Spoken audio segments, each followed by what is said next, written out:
Hi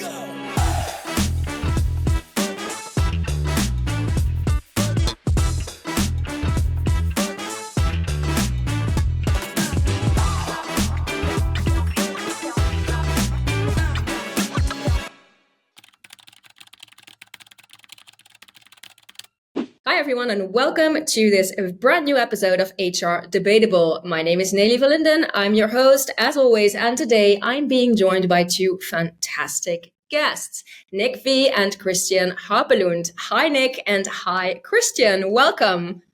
Hi Nelly. Hi Nick. Nice to see you. Christian, perhaps you can introduce yourself in a few words. Sure. So my name is Christian Harpelund. I'm based and from Copenhagen in Denmark. Have been working with onboarding for 10 years. Originally, I'm trained as a psychologist, and mainly I've actually been working with management and leaders, training them. And then on that road, onboarding became a passion of mine. Nice. Thank you. All right, Nick, let's go to you. Perhaps you can also say a few words about yourself. Yeah, absolutely. Hello, everyone. My name is Nick. I'm the founder of Skills for Scale, and I help scaling organizations build onboarding programs that get their employee performing within 2 weeks without needing to micromanage them. So that is my mission, and those are the companies that I usually work with. Also nice. Thank you very much. Okay, so for everybody tuning in, perhaps for the first time to this podcast, HR Debatable, let me briefly explain what we do on this podcast. As the name suggests, we have various debates about HR and world of work related statements. So what will happen is I will share an introduction with all of you, and then I'll share a statement. I will ask both Nick and Christian whether or not they agree with the statement. And then, of course, they get the opportunity to elaborate on that. So that's what we do. As I said, we have 3 different topics. Nick, Christian, do you have any questions? Nope. Ready to go. All right. Then let's go. Here goes for the first topic. Okay, as you may have guessed from the introductions that both of our guests gave, today is all about onboarding. So we've got 3 topics. There's a lot that's already been said about onboarding, but I think there's a lot still that hasn't been said yet about onboarding, and that is also what our debates are going to be about. For the first one, let me give you a bit of background. Coincidentally, I've recently been working on an article about the state of employee onboarding, discussing no less than 35 different recent employee onboarding statistics. And the inspiration for this first debate partially comes from the research I did for that article and partially comes from Nick. So thank you for that, Nick. According to a 2022 study from Lina AI, 92% of HR professionals are familiar with artificial intelligence automation in onboarding processes. An interesting statistic, given the fact that a report from Talmundo shows that HR practitioners see technology as the missing piece in their onboarding arsenal, with 68% of them planning on using it in the near future. This begs the question of what do HR professionals mean by being familiar with something? Does that mean they've heard of it or that they are actually using it? The Talmundo report also found that organizations with a formal onboarding process have a 50% higher retention of new hires than those without. And when certain onboarding tasks are automated, there's an additional 16% increase in retention, presumably because new hires have then the option to get to those tasks when it suits them best, and HR can spend their time on other things, like managing the offline part of the onboarding process. But how much of a new hire's onboarding experience is determined by the presence of AI and automation in the process? Is this really a determining factor? Or are there other elements, such as the presence of the hiring manager, the time it takes to get an answer from HR and IT whenever new hires encounter an issue, and giving people clarity on their role that are more important for an onboarding to be successful? Let's hear what our guests have to say about this. So here comes our first statement. Successful onboarding without AI and automation is impossible. All right. Nick, I'll start with you. What do you vote regarding this statement? So I'm voting no. It's definitely not impossible to onboard without AI. Okay. Christian, what do you vote? I'm voting the same. Definitely it's possible to do it without. But there's a but, I think. All right. Nice. Nick, let's hear it from you first. Please give us a little bit more information around what you're thinking about this. Yeah, maybe just to get started thinking of how could it be impossible since we've been onboarding people for hundreds of years? And the earliest form of onboarding that I found was from ancient Egypt, where if you wanted to work for the pharaoh, you'd have to go to a structured training program teaching you hieroglyphs, some religious things, how to communicate. And it was actually led by a senior member of the staff of the pharaoh. And then only then you could actually get a job. So considering how long we've been onboarding, way, way longer than we've had AI, I think it's absolutely possible to do without. And even I would say that some of the core principles that we've been using for hundreds of years are still relevant even today when we have AI in addition to everything we've been doing from ancient Egypt until today. All right, good point. I was not aware of the Pharaoh and that they were already onboarding back in the day, but nice. All right, thanks. Christian, what do you have to say about this? I hope nobody's onboarding like the pharaohs did. I think that's probably great. I'm voting no also. I think that the question itself holds so many parameters. So what is a successful onboarding? I think within a few years for HR to actually navigate and manage the onboarding process, I think it will be almost impossible without the AI, because there are so many complexities and stuff that needs to go in hand. So from that perspective, I think that the question is going to probably be yes, that is going to be impossible. But from the onboarding experience, the new hire, I think is a different matter. If the success is measured in we need to get you onboarded quickly and we need to get you up and running quickly, I think that the AI perspectives are like just, there's so much fun coming down that road. I think it looks really good. So many opportunities. But I think from a psychological perspective, a successful onboarding is a lot about the emotions that are created. So you probably know this and already write about this, that there's this change from talking about retention, which is not really a nice word. You want to be retained in your job, no thanks, to more psychological attachment. And that when you feel attached to something, that has so many more components. So it's an emotion. It's also, I've been working with onboarding as an emotion, that's what you really need to create. We also see it from especially new generation people coming into organizations that maybe they leave the organization within 12 months, but if they have that psychological attachment, they'll return. And that psychological retention can definitely be done without the AI. Yeah, I can see that. Nick, any thoughts on that?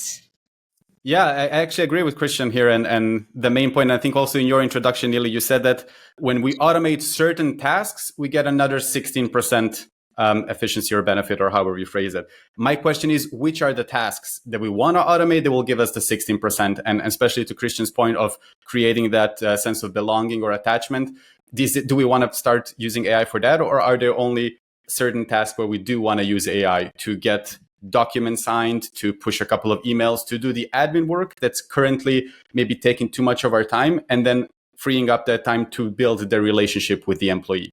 But I think we also need to be realistic when we look at this and how much of the onboarding process is the admin task versus everything else. I feel like the admin part of onboarding is just a small component there, while the majority of the onboarding is about getting the employee productive, making sure that they're able to do their job at a high level and able to meet the KPIs that we've hired them to meet.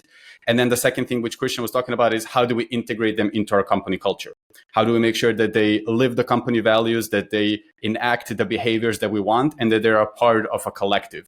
And for those two components, I don't think AI is very efficient, especially not in comparison to building a human relationship.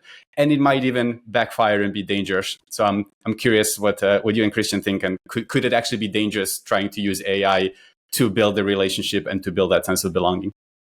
Yeah, I think I saw some interesting facial expressions coming from Christian while you were talking. So I'm curious to hear your thoughts here, Christian. No, so there are different thoughts on also what you're saying. So I agree totally that these two success factors, getting people up and running, getting the skills, the information they need, and also making sure that they have like the understanding of the culture is essential. But I think that what I've seen, like the companies I've worked for that were really good at onboarding, they had this other dimension, which was about not just providing the new hire with stuff, but actually making them part of the onboarding. Like, we are interested in you. So it's not just, what we want to say and what we want to give. It's a lot about who are you, what are you coming with? And that creates this other sense. It's another component of belonging. Now, I think when it comes to AI, the huge question is what we use it for. And actually, that's the one other but I have to the question. So I've seen solutions where you use a version of ChatGPT to answer questions to the new hire. So this easy access to any question, not just signing documents, but any questions I have. I just, what do I do with vacation? What do I do with sick leave? What do I do?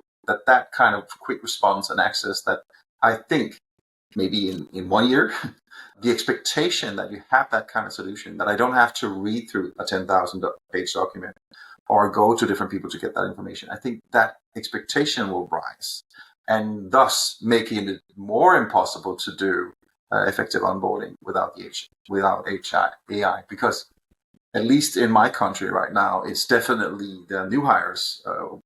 It's their shopping place, the employee market. So the expectations are just rising and rising.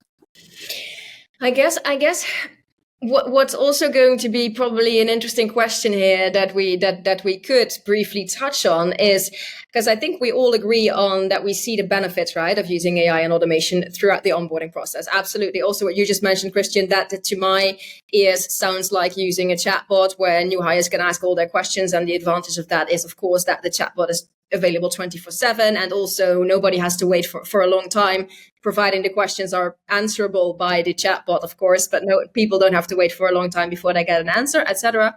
I guess one important element here, though, is how ready are most HR teams, and it's very difficult to say something in general about that, but how ready are they to actually implement and use that technology? Because from what I just briefly mentioned in the intro, a lot of them they have heard or are familiar with, they say, with AI and tools. But then when you look at how many of them are actually saying that's the missing part in the process currently, then I think that would probably be something to touch on before we even get to the part where people can actively use AI and automation. So I'd be interesting to hear some of your thoughts on that before we move on. So Nick, perhaps I'll start with you for this one.